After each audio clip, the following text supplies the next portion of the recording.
Okay, today I'm going to be continuing to build my Lahkovsky coil. So yesterday I made the capacitor for my Lahkovsky coil I'm building. Well, today I'm going to be winding the actual coil. So since yesterday I have done some more research on the Lahkovsky coil, and I have figured out I can get away without using number 23 magnet wire in this coil. The reason I can get away with that is because really the self-inductance and self-capacitance doesn't matter too greatly. What's more important in this kind of coil is that you don't want internal arcing, so no arcing between the turns. But since one side of the secondary coil is not grounded, you can get multiple wavelengths out of the same coil. So that's what the goal is, multiple wavelengths out of one coil.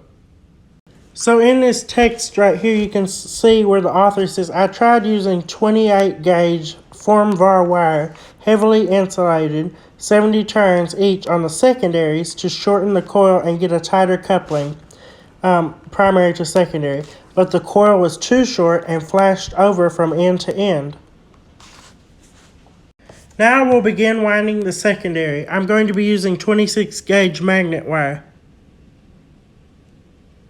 Okay, I have just finished winding the secondary coil where the two antennas will connect. Now I'm going to wind the primary coil. Okay, now I'm going to find the center of this secondary coil. So between the top and the bottom of it, I'm going to find that place and I'm going to cut it. Okay, I found the center connection and I broke it. So now I'm going to strip the insulation off of the ends of the wires. Okay, I finished winding the secondary and I cut the center tap.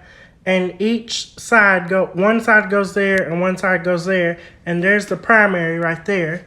The primary goes from, on this side, it goes through this little tube right here from the knobbing tube. And it goes to this side of the neon sign transformer.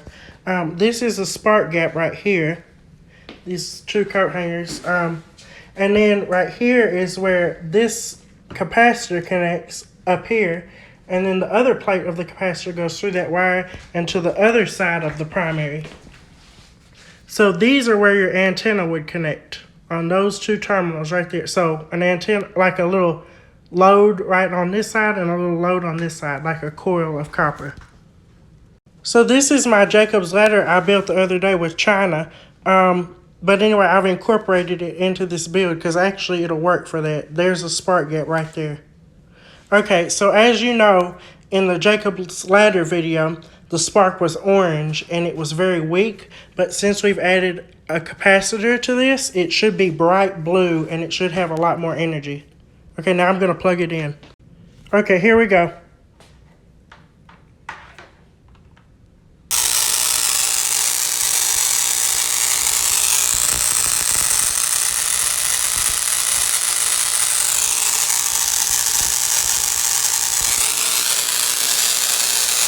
Okay, let's see how much space we can get between those before the capacitor starts arcing and stuff. Okay, I'm going to adjust the spacing quite a bit.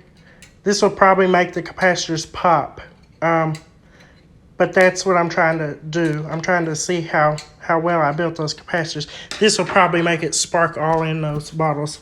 Let's see. Let me plug it in. Okay, here we go. Yep, okay.